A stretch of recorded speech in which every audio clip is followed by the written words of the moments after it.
New Romance 2.0. Tu sais que les relations aujourd'hui, c'est devenu comme les conditions générales d'utilisation. En fait, tu cliques sur accepter sans lire, et tu pleures 2 mois plus tard. Au final, les gens ne se touchent plus aussi. Heureusement que les écrans sont tactiles et encore, faut pas trop swiper, sinon t'es accusé d'harcèlement digital. Avant, tu vois, on tombait amoureux. Maintenant, on tombe sur des profils. Et si t'as pas mis indépendant émotionnellement, adepte du ghosting doux dans ta bio, t'es catalogué intense.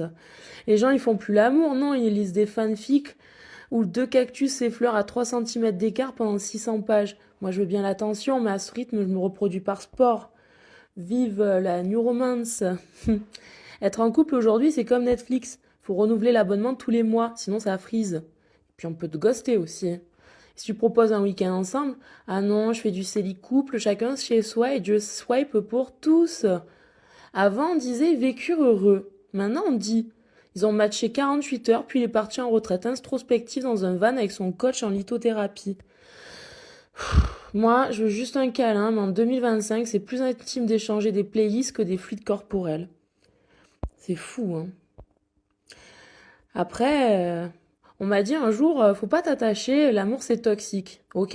Mais moi, je suis pas signée pour une relation, j'ai cliqué sur installer mise à jour, maintenant mon cœur bug. Les gens, ils veulent des relations stables, mais avec une clause de non-engagement, avec un plan de secours et la géolocalisation désactivée. On est quoi tous les deux? On est compatibles, tant que t'ouvres pas mon téléphone.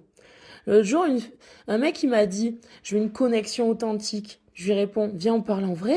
Il me sort, mais t'es malade, je te follow déjà sur Insta, qu'est-ce que tu veux de plus?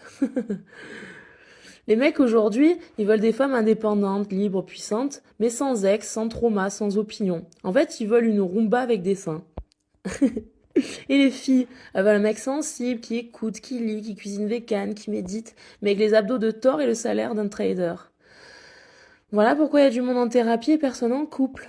Résultat, tout le monde swipe, mais personne n'avance. On est devenus des zombies affectifs, on veut aimer mais sans mourir. Voilà.